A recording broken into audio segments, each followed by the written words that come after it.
push the boundaries of, what creative you're putting out there, whether it's copy or actual, videos and images and all that sort of stuff. Welcome to Honest Ecommerce, where we're dedicated to cutting through the BS and finding actionable advice for online store owners. I'm your host, Chase Clymer, and I believe running an online business does not have to be complicated or a guessing game. If you're struggling with scaling your sales, Electric Eye is here to help. To apply to work with us, visit electriceye.io/connect to learn more. Now let's get on with the show.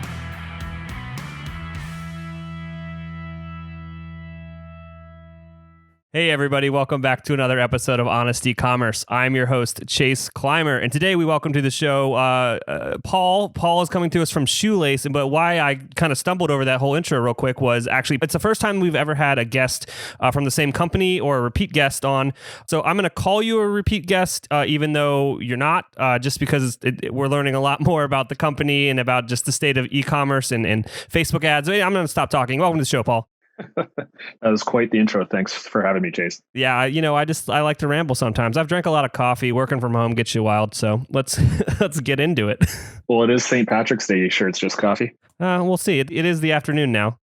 Right on. Alrighty. So for those of our listeners that are unfamiliar with what Shoelace is, what Shoelace is about, you just want to give the elevator pitch real quick? Yeah. So essentially, Shoelace is a retargeting platform for e-commerce companies on Shopify, essentially an app or plugin, however you want to phrase it, for the Shopify platform. We specialize in retargeting. And, just so your listeners are aware, we're recently launching or have recently launched prospecting as well. So we're getting into that avenue of advertising as well. But primarily, we're known for our retargeting. Cool. I want to talk about prospecting here in a minute. I want to talk about retargeting now. So, the easiest way for those, like the 100 level way to understand a funnel, the way I like to explain it is kind of your typical 3-step funnel. Is that where you guys begin with your explanation, or do you add a few more steps? How does your funnel kind of work out when you're explaining how the funnel works in regards to the software you guys offer? Yeah. So essentially kind of how we layer it is, we've kind of dubbed the term customer journey retargeting. Where you might see a more traditional funnel with other businesses, we really like to expand that funnel a little bit more, segment those audiences as much as we can. Obviously, it's dependent on the business and the audience sizes and that sort of thing. We don't want our audiences to be too small, because then otherwise Facebook really limits who you can target and how much spend and all that sort of good stuff. But essentially, we just want to help customers or stores in this case, segment their audiences better. That way you're not essentially showing the same message over and over and over to people in a really broad audience. That way, whether they viewed a product page in the last 2 to 3 days, they're seeing one message. If it's been, 7+ days that they've been to that page, they're seeing a different message, and so on and so forth. The further they get down the funnel, different messages they see, and kind of, if they're not engaging, then they're seeing at least a new message and not just the same retargeting DPA ad over and over and over for 30, 40, 60 days. I'm going to just play dumb here. Why is that a bad thing? Why is it, they're seeing my brand, they're seeing my ad. Why is it a big deal? Yeah. Well, I mean, if you think of it from just being someone who probably shops online, first of all, it's just annoying, right? If you're seeing the same ad because you added an item to the cart or viewed a product page over and over and over again, those frequencies can get pretty high, which obviously drives up the costs of your advertising and can probably just annoy the consumer as well. So if we're going to be hitting them, daily, every couple of days, whatever it is, we want to make sure that they're seeing a new, fresh ad from you, a new message, or maybe, a new spin on an old message, that sort of thing, to help with those frequency levels and just help reduce costs all the way through. Absolutely. And then just to kind of clarify what the Shoelace has been doing historically, back to kind of what I was talking about, kind of like the top, middle, and bottom of the funnel. You guys were kind of started in the middle to the bottom of the funnel was like the part that your software was owning, and that's where the expertise was. Now, you've added in the top of the funnel with prospecting. How recently did you do that? We're recording this in March, but how recently was that? Yeah, so it's very recent. There are customers that we had that came to us that we were doing retargeting for, and they just either didn't trust who they were working with before or had issues. Maybe they were trying to do prospecting themselves and it just wasn't working out. And they just essentially pleading with us to handle the prospecting for them. And where we had capacity, we did it. And for the most part, we had, some advertisers that were comfortable doing it, people on our team that were comfortable with it, that sort of thing. And just the demand just kind of grew and grew. And it obviously didn't make sense to be turning away customers and, specifically people that are already paying us for a service, just adding another service or, another part of a service to what we're doing for them. So we decided to roll it out this year. And it's just kind of been a slow rollout. We've basically just been attacking, for the most part, the customers that we're already servicing. And then now our sales team is really making a push to new customer acquisition. Yeah, that's amazing. I will be very transparent and honest. In the past, I would recommend Shoelace to certain brands that were hitting, a certain threshold. And I would say, I'd be like, they are very, very good for retargeting and, they're kind of the middle and the bottom, and they're going to get you some good returns, but they don't do prospecting. So now I have to kind of correct myself moving forward.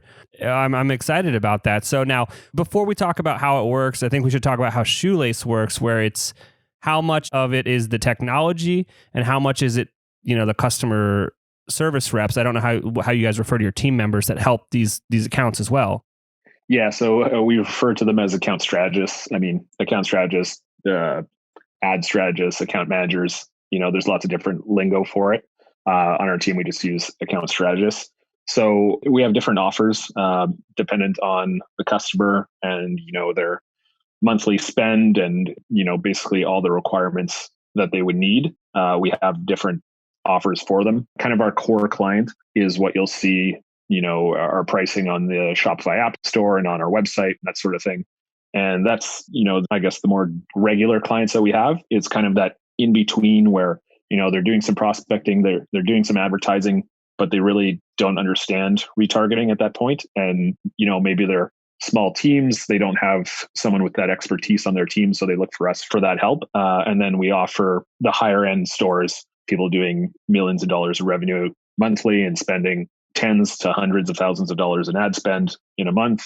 We have services for them as well. Those are a little bit more customized and just a little bit more of a niche audience for us. Definitely something that we're growing with prospecting. So yeah, that's pretty much it. Sorry, I kind of lost my train of thought there. No. You're definitely not. I kind of wanted to just, maybe I think about it the wrong way. I just want to clarify it for myself and for the audience listening that it is the combination of these strategists and the product that you have that helps get these results, right? Yeah. It's not just one or the other. Yeah. So that's the thing is that we essentially use our product as kind of the tool that gets them in the door. They see it and, we can set up the ads and the different targeting. All the information is within the app. Customers can review it. They can approve things. They can make edits if they want within the app as well. Kind of depends on how kind of hands-on they want to be with the approach.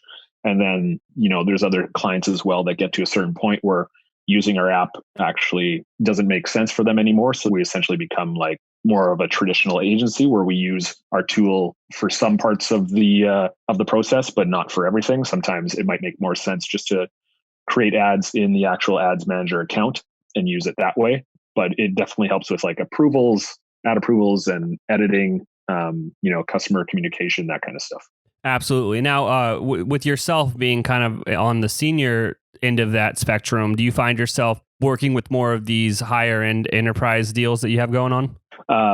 Yeah, that's definitely the customer that I would be working with is more the higher end. I guess you could claim, spending multiple thousands of dollars a month, whether that's in the tens or hundreds of thousands. And yeah, that's, I guess, the area that I specialize in, having come from past agencies and been in kind of the agency and advertising business for close to 10 years. That's where I try to come in and provide expertise for the clients and then also for our team as well, wherever I can be of use. So how excited are you to use Shoelaces app instead of Facebook Business Manager half the time?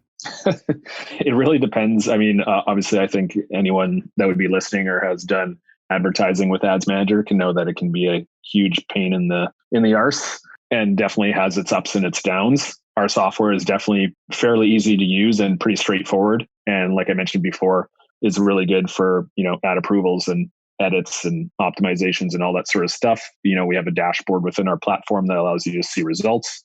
So that's pretty cool. So, customers can go in there and check the results and see things if they're not comfortable or familiar with, looking at the data within Ads Manager.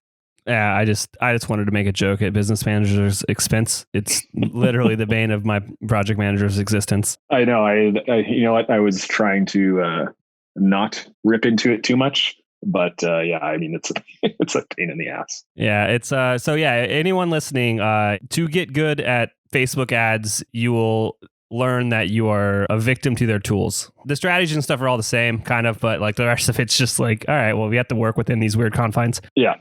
So let's get more into kind of just like the outlook of things. So we're doing this podcast at the beginning of 2020. Yeah. What do you see kind of happening in Facebook and Instagram advertising this year? Yeah. So, I mean, there's lots of stuff to be, March 17th, we're doing it in the mid of the whole coronavirus, COVID-19 melee. So that's kind of having a pretty big effect, I think, overall, just in terms of, cost of advertising.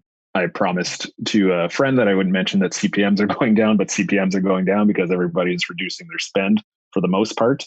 We're seeing changes in most accounts with ad spend and just results overall. But I think with items specifically that are kind of replenishable and things like cosmetics, we haven't really seen the effects of anything so far. Whereas if you're looking at a company that sells clothing or jewelry, you might see a little bit, some bigger drops in performance, just because those are things that people probably aren't worried about buying at the moment.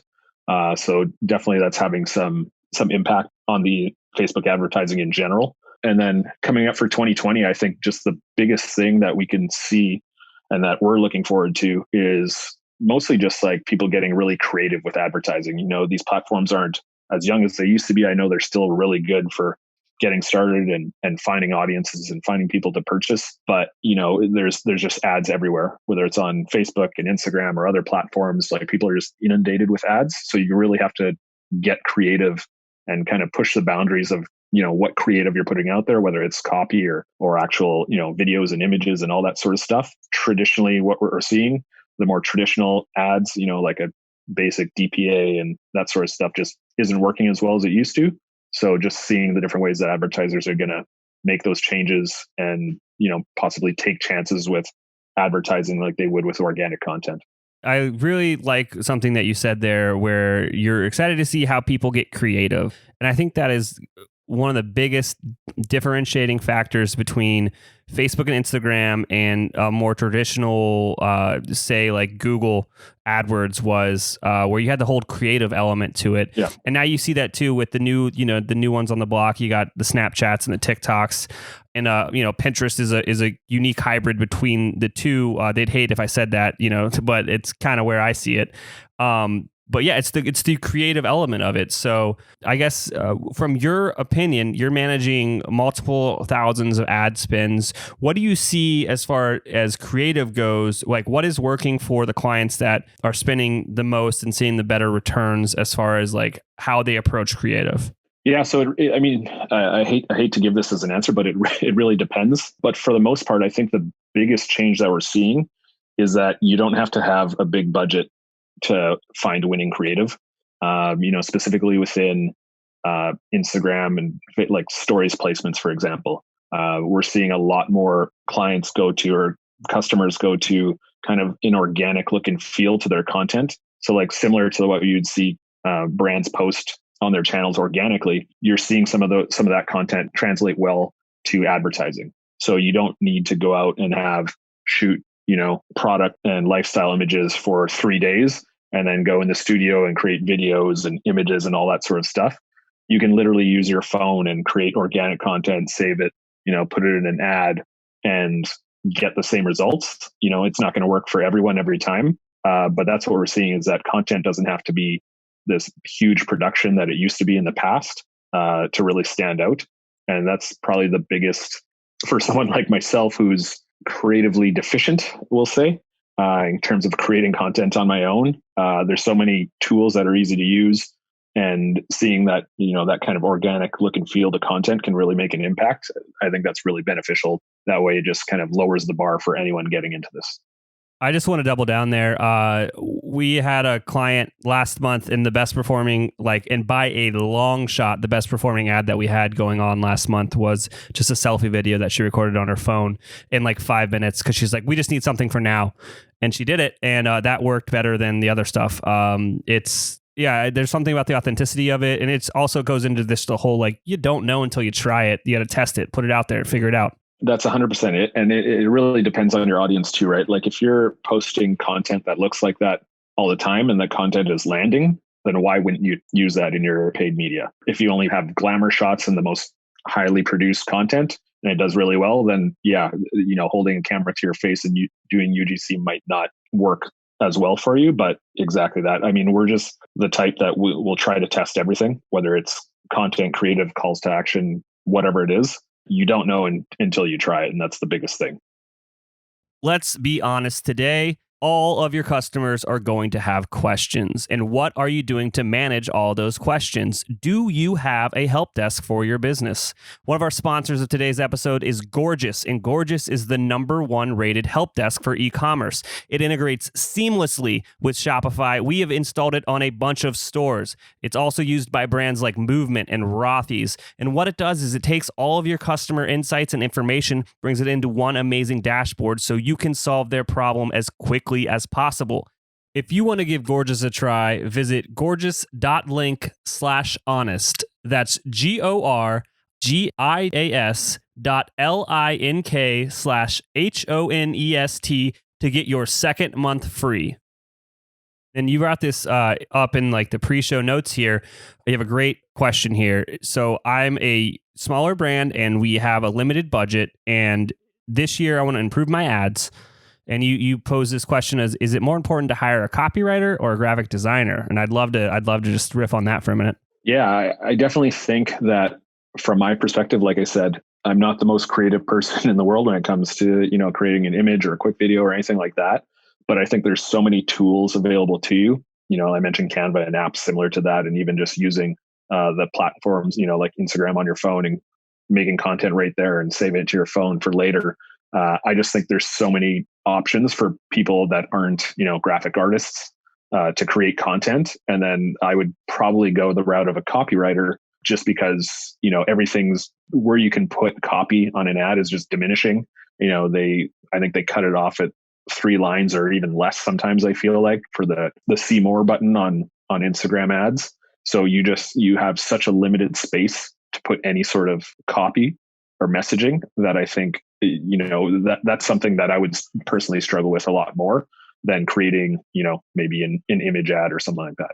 I would take that question and I would probably say if your budget is that limited, you'd be better served to invest that money in yourself and getting some education to learn that skill. So then you aren't, on the hook for it until you scale to the point where you don't where it's obviously your time is better served elsewhere. Yeah. And I think, in terms of copywriting too, that really reflects, that can improve, your website, your email, a whole bunch of other marketing materials as well. So I could just be biased because copywriting's always kind of been a power that I've never had sort of thing. So I think that's probably why I lean that way. So getting back to Shoelace, let's start to talk about when would an app like Shoelace or a partnership like Shoelace make sense to a brand? Starting, I guess, on the lower end of stuff, what are your thoughts on when it's a good time to get into paid media for, an up and coming brand? Yeah, I think whenever it makes sense for your business, they'll know before us whether, there's a certain amount of their budget that they're willing to spend into paid media. If you're a brand new to paid media, I would look at how much money are you willing to burn at first? Because when you're starting off, obviously it's harder to get those returns, specifically with Facebook advertising. If you don't have any data on your pixel and that sort of stuff, it just makes it a little bit more difficult. And then when to get into possibly, partner with Shoelace. If you're looking for someone to handle, obviously we're big with retargeting. And, we mentioned the prospecting earlier, but for someone to partner with you and truly help you get established and figure out the best ways to tackle those audiences and those different segments, then that's where we would be able to come in. If you're dealing with really small budgets, it might be something where you could look at, we have some smaller integration packages and stuff like that, where, people can kind of get started and have a little bit of help figuring it out. And then once they're able to scale up a little bit, then we have, like I mentioned before, we have kind of our core customers, and then kind of our, VIPs, if you will, that, you get a lot more hands-on, and you get those account strategists and people to help you with the strategy behind the advertising, not just, here's an app that can power your store. Absolutely. You mentioned something in that I want to just bring up here. And it's, if you're just getting started, you have no data on your pixel, which means like you don't have any traffic that's hit your site. Like you have just launched this brand. I would, like when you said like, how much money are you willing to burn? Like that is not like a far off statement. It is very hard to find a profitable prospecting audience that's going to turn out money on the other side, especially now more than ever. Like you said earlier, like it's a lot more mature of a platform. It's so hard to find a profitable top of the funnel campaign, especially for a brand that has no kind of track record going for it. So I just wanted to kind of like preach the truth there to try to help people understand that it's a hard cookie to crumble. I don't know. That's not even a phrase. I think I understand where you're going with that one. I agree. It was not a phrase, but I do a little bit of freelance work, and I work with some small, medium e-commerce companies here in Canada. And yeah, that's one thing that I kind of talk to them about when they first get started is, like if we got absolutely zero return, what are you okay to spend? And it's not going to, crumble your business or anything like that. Yep. And that's just a conversation I like to have with people up front. I'm not saying that you're going to lose all that money, but there is a chance in the early stages that you're not going to see great returns. So are you comfortable with that? And is that something that you can afford to do? Oh, absolutely. You have to set the expectations. And that actually tees me up for what I also wanted to say here is I would be wary of any freelancer, consultant, agency, or even app that will guarantee you something in a return when it comes to any form of advertising. Yeah. Especially at that stage, you can have a good feeling about stuff when a brand's a little more mature. You can have a good feeling about things. You got some data here. All these attributes point to this is probably going to be successful. But anyone that starts guaranteeing stuff, especially for young brands and startups, I would be so cautious of working with them. Yeah, that's definitely something that I and Shoelace doesn't want to do. Even sometimes when we put out, everyone builds marketing materials that have like really great data behind them and that sort of thing. And I'm always very cautious about talking about that because those are usually best case scenarios, right? Like I like to see, like sometimes we'll put out content and it's, the average of, an entire year, as opposed to like, hey, we ran this one campaign and got, 35 ROAS on a campaign. But what you don't know is that, the customer was offering 40% off or something like that. Yeah. No, I mean, we got a return on ad spend the other week of 42% on something. And, that was a fluke. If you looked at the blended, I think it was like down to like 7 or something like that. And she was also doing a sale and she got a bump in traffic from some other source. So yeah, definitely take some of the numbers with a grain of salt. Yeah, for sure. There's always an asterisk, right? Yeah. I mean, that just comes to how honest you want to be in this business. You can take data and manipulate it to say anything you want, which is like kind of a weird thing to think about here. So we like to focus on certain KPIs at the agency, but like whenever we start relationships with clients, it's always like you gotta we're gonna explain what these KPIs are. Mm-hmm. We want to make sure that you're comfortable with what we think the goal should be, and like set expectations of like this is what we think can happen. Are we all okay with finding out? Yeah, that's a great way to put it. And I think it's the same thing. Whether it's depending on whatever KPIs you're tracking and that your clients or the businesses you're working with want to track, as long as everyone's aligned and open and honest about that in terms of communication, like, don't get me wrong. And this as well, that, there's going to be some weeks, some months, some quarters where you're not hitting expectations. But when it comes down to that, if you're managing those expectations and you're communicating that with your clients, just like we are right now, right? In the middle of, the COVID-19 stuff, like we have clients where, ROAS is dropping. And there's not a whole lot we can do to avoid it besides, reducing ad spend and trying to work on other things that might be able to help them. But the fact of the matter is it's something that's going to affect their business. It's going to affect their results. And if you're communicating that often and being clear about it, then usually there isn't a problem. Oh, absolutely. I think communication helps with just any business relationship, just being more communicative. You know what's funny though is I remember us setting up this podcast, and why we were going to talk was something that we didn't actually talk about today. So I'm going to bring it up real quick here towards the end. Sure. You guys produced an amazing piece of content last year, and you put it out a few weeks ago. And I'm sure a lot of our listeners haven't heard of it yet. But you made an amazing guide. Do you want to kind of talk a bit more about what you guys put together?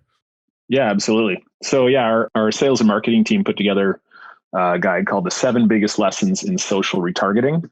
And essentially what we learned from running over 10,000 campaigns in 2019 was kind of the basis of it. And yeah, I mean, it goes through everything from, A/B testing and direct response advertising, copywriting, what we kind of talked about before in terms of like how reduced that area for copy really is, audience fatigue, touches a little bit on like CBOs and how that affects within your retargeting pools, and then even there, it mentions kind of one thing that calls out is Instagram, like using polls in Instagram ads. So that's like kind of what we talked about with, using that organic look and feel to run advertising. So yeah, like really good resource. Obviously it's available on our website, but just like really breaks down a lot of things that we saw within retargeting in 2019 and just like a lot of good little pieces of information that I think brands could use and kind of use as a guide going forward. Yeah, and that piece of content is free, 100% free. It's just go and download it and learn your face off. I read the whole thing. It was super eye opening. Makes me want to get back behind the wheel of some of our ad accounts. But I think Ryan would kick my butt if I did that. Yeah, there's a whole other thing too. Like we got a bunch of guides on that page, and some of them talk about some of the older ones are about customer journey retargeting, kind of like our whole philosophy on advertising, like we were talking about before, how like, segmenting your audience more and adding more messaging to your retargeting so people aren't getting fatigued by the same ads over and over and over again. Oh yeah, absolutely. And then to get those guides, it's obviously going to be in the show notes, but it's just shoelace.com, spelled like it sounds, /guides. That's it. Awesome. Paul, if they want to get a hold of you and ask you more about, any of these guides or, what's going on with customer journey retargeting or just Shoelace in general, how do they get a hold of you? Anyone can just email me, paul@shoelace.com. Or, I'm trying, as many people are trying to up my personal brand. So on Twitter, I believe it's just @PaulBruce_. Bruce is my middle name. I think that's it. That's what you put here in the show notes. Yeah, that's it. Yeah, everyone asks me why it's Paul Bruce, and it's because it's my middle name. And at first, when I joined social media, I didn't want anyone to find me, so Paul Bruce is my name on all social platforms. Awesome. Well, Paul Bruce, thank you so much for joining us today. I appreciate it a lot. Thanks for having me. I cannot thank our guests enough for coming on the show and sharing their journey and knowledge with us today. We've got a lot to think about and potentially add into our businesses. Links and more information will be available in the show notes as well. If anything in this podcast resonated with you and your business, feel free to reach out and learn more at electriceye.io/connect. Also, make sure you subscribe and leave an amazing review. Thank you.